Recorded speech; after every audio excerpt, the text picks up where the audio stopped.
Okay. So இந்த வீடியோவில் வந்து பார்த்தீங்க அப்படின்னாக்க, நீங்க இப்ப பிரிவுல பார்க்குற மாரி ஒரு சூப்பரான வீடியோ தான் நாம இந்த வீடியோவில் கிரியேட் பண்ண போறோம். இப்போ உங்களோட அலைட் மோஷன் அப்ளிகேஷன் வந்து ஓப்பன் பண்ணிக்கோங்க. இந்த ப்ராஜெக்ட்டோட எக்ஸ்எம்எல் ஃபைல் கீழே டிஸ்கிரிப்ஷனில் இருக்குது. அதை வந்து அலைட் மோஷனில் இம்போர்ட் பண்ணிக்கோங்க. இம்போர்ட் பண்ணிட்டு உள்ளே போனீங்க அப்படின்னாக்க இப்படி தான் இருக்கும். ஃபர்ஸ்ட் ஆஃப் ஆல் நீங்கள் வந்து பார்த்தீங்கன்னாக்கா ப்ளஸ் ஐக்கானை கிளிக் பண்ணி சாங்கை வந்து ஆட் பண்ணிக்கோங்க. சாங்கோட லிங்க்கும் கீழே டிஸ்கிரிப்ஷனில் இருக்குது. சாங் ஆட் பண்ணிட்டு இப்போ என்ன பண்ண போகிறோம் அப்படின்னாக்கா, எஃபெக்ட் எல்லாத்தையும் காப்பி பண்ணி பேஸ்ட் பண்ண போகிறோம். அந்த எஃபெக்ட்லாம் எங்கெங்கே இருக்குது, எதை வந்து எதுக்கு ஆட் பண்ணணும் அப்படின்னு தெளிவாக சொல்லிடுறேன். ஸோ இப்போ வந்து பார்த்தீங்க அப்படின்னாக்கா, இந்த இடத்துல ஒரு லேயர் இருக்கும். அதில் ஃபஸ்ட்டாக வந்து பார்த்தீங்கன்னாக்கா, ஃபஸ்ட் இமேஜில் மட்டும்தான் நம்மளுக்கு வந்து எஃபெக்ட் வந்து இருக்கும். ஸோ இப்போ வந்து பார்த்தீங்க அப்படின்னாக்கா, லெஃப்ட் சைடு பாருங்கள், ஒரு க்ரீன் கலரில் இருக்க லேயர் இருக்குது பார்த்தீங்களா? ஸோ அந்த மாதிரி க்ரீன் கலரில் இருக்க லேயர் எல்லாத்துக்கும் இப்போ நம்ம பார்த்த இந்த ஃபஸ்ட்டு இமேஜில் இருக்க எஃபெக்ட் எல்லாத்தையும் காப்பி பண்ணி அந்த க்ரீன் கலர் லேயர் இருக்க எல்லா இமேஜுக்கும் பேஸ்ட் பண்ண போகிறோம். அவ்வளவுதான். இந்த க்ரீன் லேயர் எங்கெங்கே இருக்கோ அது எல்லாத்துலேயும் இந்த எஃபெக்ட் என்ன பண்ணுறீங்க, ஜஸ்ட் அந்த இமேஜை கிளிக் பண்ணி எஃபெக்ட்டில் போய்ட்டு பேஸ்ட்டு கொடுத்துக்கோங்க. அவ்வளோதான், ரொம்பவே சிம்பிள்.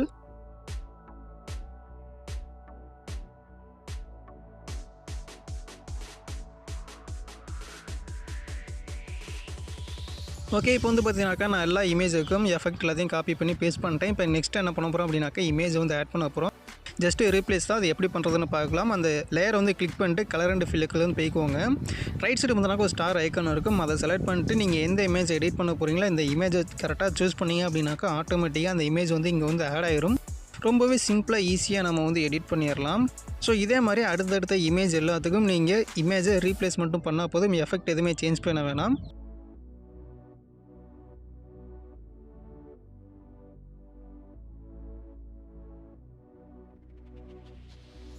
நீங்கள் இப்போ தான் முதல்ல நம்ம சேனலில் பார்க்குறீங்க அப்படின்னாக்கா, மறக்காமல் நம்ம சேனலில் சப்ஸ்கிரைப் பண்ணிக்கோங்க. அப்படியே பக்கத்தில் உள்ள பெல் ஐக்கானை கிளிக் பண்ணி ஆல் ஆப்ஷனை சூஸ் பண்ணிக்கோங்க. அப்போ தான் நான் போடக்கூட ஒவ்வொரு வீடியோ உங்களுக்கு நோட்டிஃபிகேஷன் வரும்.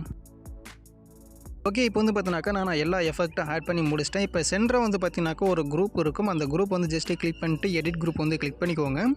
இதில் வந்து பார்த்தீங்க அப்படின்னாக்கா, ரெண்டாவதாக ஒரு லேயர் இருக்குது பார்த்தீங்களா? அதில் தான் நம்ம வந்து இமேஜ் வந்து ரிப்ளேஸ் பண்ண போகிறோம். ஜஸ்ட் அந்த லேயரை கிளிக் பண்ணிட்டு சேம் அதே மாதிரியே கலர் அண்ட் ஃபில்லை வந்து சூஸ் பண்ணிவாங்க. சூஸ் பண்ணிட்டு அதே மாதிரி ஸ்டார் ஐக்கானை கிளிக் பண்ணிட்டு நீங்கள் இந்த இமேஜ் எடிட் பண்ண போகிறீங்களா அந்த இமேஜை கரெக்டாக சூஸ் பண்ணிக்குவாங்க. அவ்வளவுதான். நீங்கள் இமேஜ் வந்து கரெக்டாக சூஸ் பண்ணதுக்கப்புறம் ஒரு சில சேஞ்சஸ்லாம் பண்ணணும். அது என்ன பண்ணுறது அப்படின்னு பார்க்கலாம். நீங்கள் கரெக்டாக இந்த மாதிரி இருக்க இமேஜ் ஆட் பண்ணிங்க அப்படின்னாக்கா எடிட் பண்ணணும். நீங்கள் நார்மலாக 9:60 அந்த இதில் இருக்கிறத எடிட் பண்ணிங்கனாக்கா உங்களுக்கு வந்து எடிட் பண்ண வேணாம். ஸோ இப்போ வந்து பார்த்தீங்கன்னாக்கா, எனக்கு இமேஜ் வந்து கரெக்டாக வந்து தெரியல. ஸோ அதை வந்து எப்படி எடிட் பண்ணுறது மட்டும் பாருங்கள். கீழே வந்து பார்த்தீங்கன்னாக்கா மூவ் அண்ட் ட்ரான்ஸ்ஃபர் நிறைய ஆப்ஷன் இருக்கும். அதில் வந்து ரெண்டாவது ரொட்டேட் ஆப்ஷனை சூஸ் பண்ணி கரெக்டாக 90 டிகிரியில் ரொட்டேட் பண்ணிட்டு நேராக வந்து வச்சுக்கிறேன். வச்சதுக்கப்புறம் பேக் வந்துக்கிறேன். பேக் வந்துட்டு இப்போ வந்து பார்த்தீங்கன்னாக்கா எஃபெக்ட் ஆப்ஷனை கிளிக் பண்ணிட்டு அதில் வந்து பார்த்தீங்கன்னாக்கா வைப்னு ஒரு எஃபெக்ட் இருக்கும். அதை ஜஸ்ட்டு ஹைட் பண்ணிக்கலாம். நீங்கள் ஜஸ்ட் அதை ஹைட் பண்ணிங்க அப்படின்னா கூட போதும். இல்லை அப்படின்னாக்கா அந்த எஃபெக்ட்டை நீங்கள் டெலிட் கூட பண்ணிக்கோங்க. அது உங்களோட விருப்பம். ஓகே. நான் வந்து பார்த்தீங்கன்னாக்கா இப்போ டெலிட் பண்ணிட்டு பேக் வந்துட்டேன். இப்போ நெக்ஸ்ட் என்ன பண்ண போகிறோம் அப்படின்னாக்கா, மூவ் அண்ட் ட்ரான்ஸ்ஃபர் ஆப்ஷனை யூஸ் பண்ணி இதில் ஒரு சில மூவ் பண்ண போகிறோம். ஸோ ஃபஸ்ட்டு இமேஜுக்கு நம்ம வந்து எந்த சேஞ்சஸ் பண்ண வேணாம். அடுத்தடுத்து டூப்ளிகேட் பண்ணுவோம். அது ரெண்டுக்கு தான் நம்ம வந்து சேஞ்ச் பண்ண போகிறோம். இதுக்கு வந்து எந்த சேஞ்சஸும் பண்ணவே இல்லை. ஸோ அப்படியே நான் வந்து பேக் வந்துக்கிறேன். பேக் வந்துட்டு இப்போ என்ன பண்ண போகிறேன் அப்படின்னு பார்த்தீங்கன்னாக்கா, ஆல்ரெடி இங்கே ஒரு குரூப் வந்து இருந்துச்சு பார்த்தீங்களா? அந்த குரூப்பே நான் வந்து டூப்ளிகேட் லேயர் வந்து எடுத்துக்க போகிறேன். ஸோ அது எப்படி எடுக்கிறதுன்னு பார்க்கலாம். இப்போ வந்து பார்த்தீங்கன்னாக்கா, அந்த குரூப்பை கிளிக் பண்ணிட்டு மேலே இருக்க ப்ளஸ் ஐக்கனை கிளிக் பண்ணி டூப்ளிகேட் லேயர் கொடுத்தோம் அப்படின்னாக்கா இன்னொரு குரூப் வந்து வந்துடும். ஜஸ்ட் அந்த குரூப்பை கிளிக் பண்ணிட்டு எடிட்குள்ளே போய்க்கோங்க.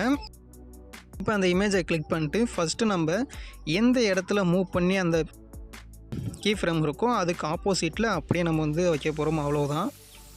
இப்போ வந்து பார்த்தீங்கன்னாக்கா first key frame left side இருக்குது. ஸோ அதை வந்து பார்த்தீங்கன்னாக்கா நான் ரைட் சைடு வந்து மூவ் பண்ணிக்கிறேன். சென்டராக இருக்க கீ ஃப்ரேமை எந்த சேஞ்சஸ் பண்ணலை. கடைசியாக இருக்க மூணாவது கீ ஃப்ரேம் வந்து பார்த்தீங்கன்னாக்கா ரைட் சைடு இருக்குது. அதை லெஃப்ட் சைடு வந்து மூவ் பண்ணி வச்சுக்கிறேன். அவ்வளோதான், ரொம்பவே ஈஸி. ஃபஸ்ட்டு இருக்கிறதுக்கு அப்படியே ஆப்போசிட்டில் தான் எடிட் பண்ண போகிறோம். அவ்வளோதான். இப்போ நம்ம எடிட் பண்ண அந்த லேயர் வந்து பார்த்தீங்கன்னாக்கா டூப்ளிகேட் லேயர் பண்ணிக்கலாம்.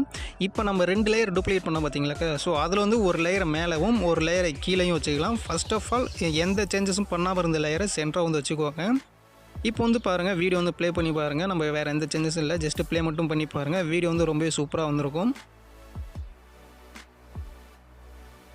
So okay. இப்போ வந்து பார்த்தீங்க அப்படின்னாக்கா வீடியோ வந்து ரொம்பவே சூப்பராக வந்துருந்துச்சு. இந்த வீடியோ உங்களுக்கு பிடிச்சிருந்துச்சி அப்படின்னாக்கா ஒரு லைக் மட்டும் பண்ணிக்கோங்க. அப்படியே உங்கள் ஃப்ரெண்ட்ஸும் ஷேர் பண்ணிக்கோங்க. நம்மளோட சேனலை அப்படியே சப்ஸ்கிரைப் பண்ணிக்கோங்க. இந்த வீடியோட ஃபீட்பேக்கை மறக்காமல் நம்ம கமெண்ட் பாக்ஸில் கமெண்ட் பண்ணுங்கள். ஸோ தேங்க்ஸ் ஃபார் வாட்சிங்.